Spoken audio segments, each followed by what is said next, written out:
Hey friends, you've got Renee Rivera here at Mold Mending. Hi. So the last message that I had shared with you was about if you got mold, do this first. And it was to get yourself a mold inspector and then a mold remediator. And friends actually approached me, a friend approached me and said, but aren't there steps before that? Can't you do it yourself? And so I wanted to answer those questions, or that particular question. And the reason why I say contact an inspector first is because that's what we did when we chose to tackle our mold issues. Now, we have had 3 different times of having to do 3 different mold remediation jobs and have had to chose to call mold inspectors and mold remediators.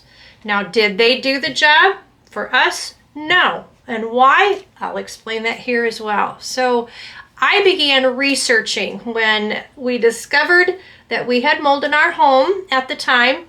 I wanted to find out what was the best way of tackling mold.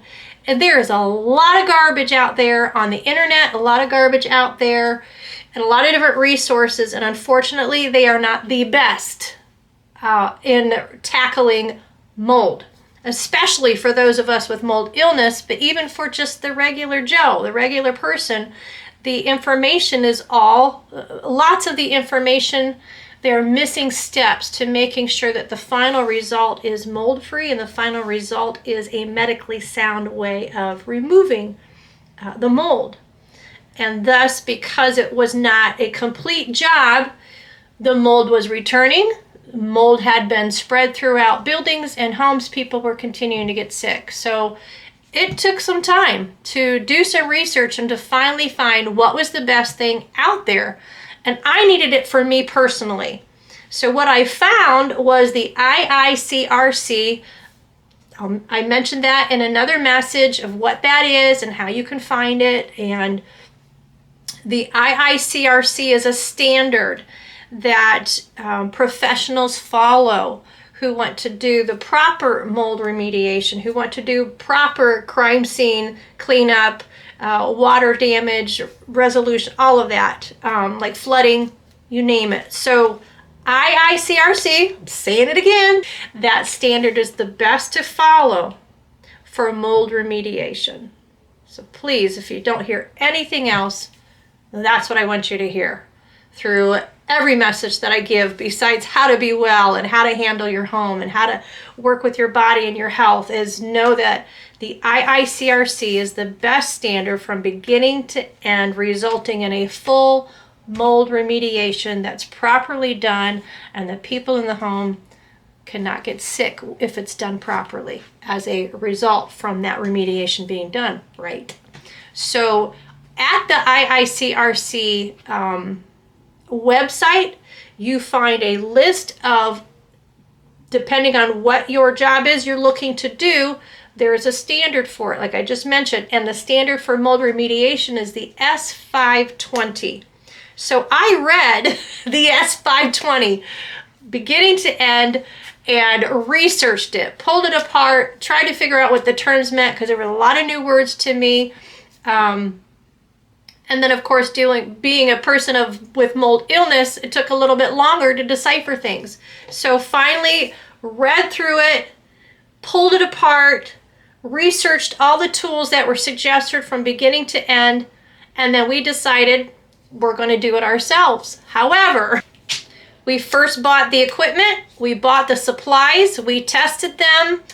We ended up hiring a contractor, because we learned that the very first step is to find your source of water intrusion. We couldn't figure that out ourselves, didn't know how to do that water mapping. So we actually had a contractor come out because it was at the door. It was at the corner of our door, and we knew it had something to do with the door frame. And he came out, he did the research and found that our J channel was actually improperly made. That is supposed to overlap each side of your door frame. Instead, it came short of meeting the door frame. It's like drawing a box, but one corner of the box doesn't meet. And where that corner meets, it should be an overlap. And we had neither the meeting or an overlap. So the The contractor, we paid him to do that construction work of tearing down what we had, cutting out one that went longer, the piece. And this is so that the water, when it drips down your siding, it goes onto that J channel and it's supposed to run off the edges. Well, it was running off and into our framing, which came into our house. Kind of weird how I'm explaining it, but bottom line, fixed the J channel, and he redirected the water from the door, and not only taking care of that top panel, but he took care of the sides as well, and actually brought us larger paneling pieces on the side of the door so that the water would direct further away from the house versus how close it was coming down to the sides of the house. So our source of water intrusion was remedied, and that's step number one. This was our first time deciding that we were going to go into a DIY of this magnitude, and I wanted to make sure we were on point.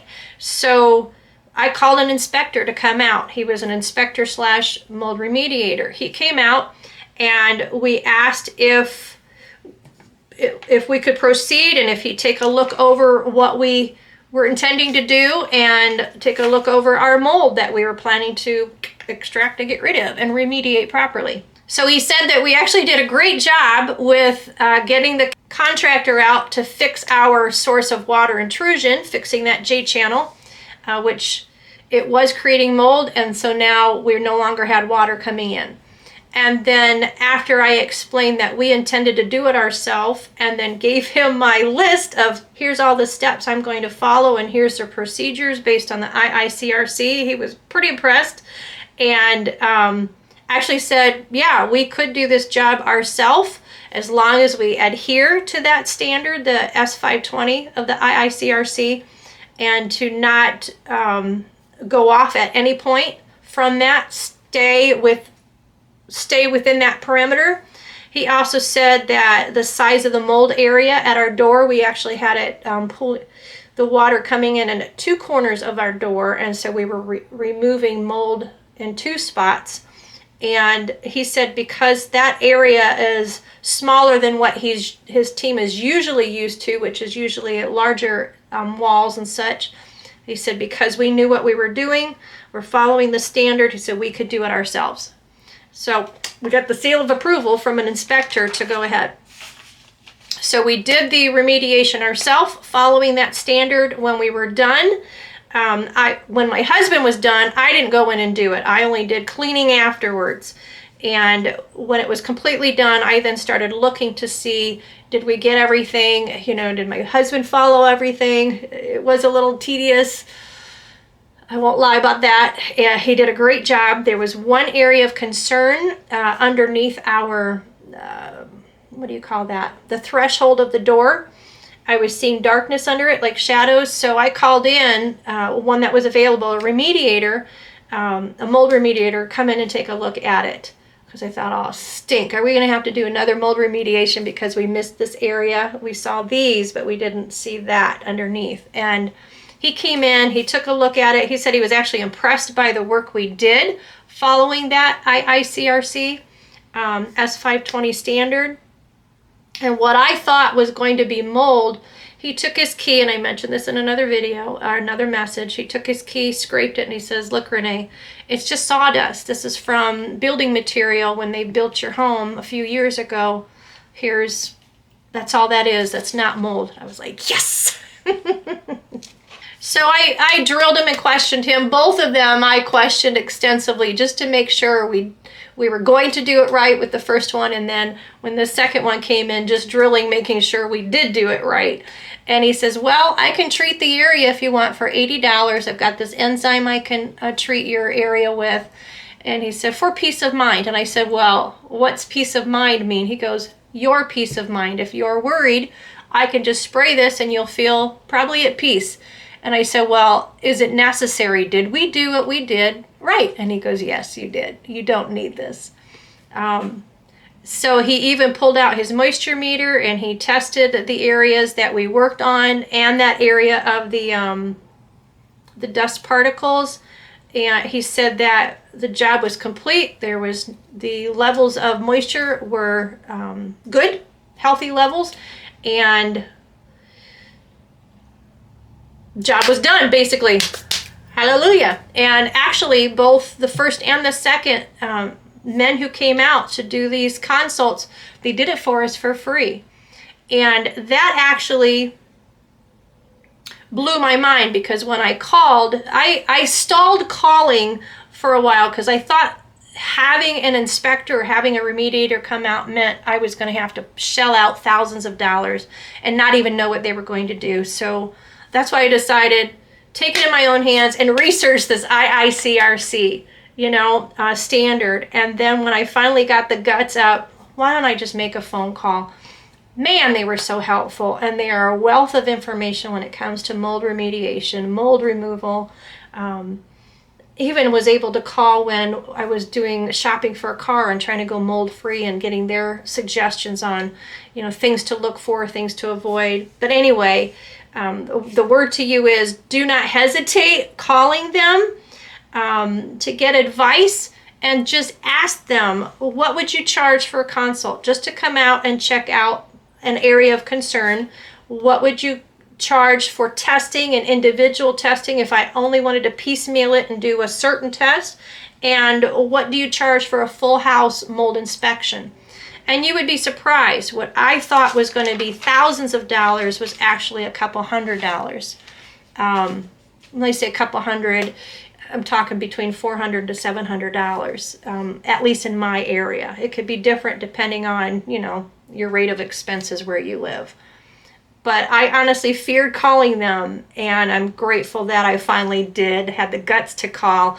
And now I feel like I've got a friend in my, back pocket that I could just call at any time, and have somebody that I can trust when I have a mold issue come up in the future. They can come out, it will be inexpensive, and they can help me to move forward. They also guided us with their expertise, and they made sure that our mold was not bigger than what it appeared, and that was a big deal also. So this is the end of part 1. I'm going to share in part 2 why I am so adamant about hiring an IICRC professional inspector or remediator to give you the advice and to even do the work of your professional mold remediation. You also learn about why it is so imperative that it's done properly, so that you can avoid people in your home or in your building getting severely sick. Remember, we can be well even while ill. See you soon.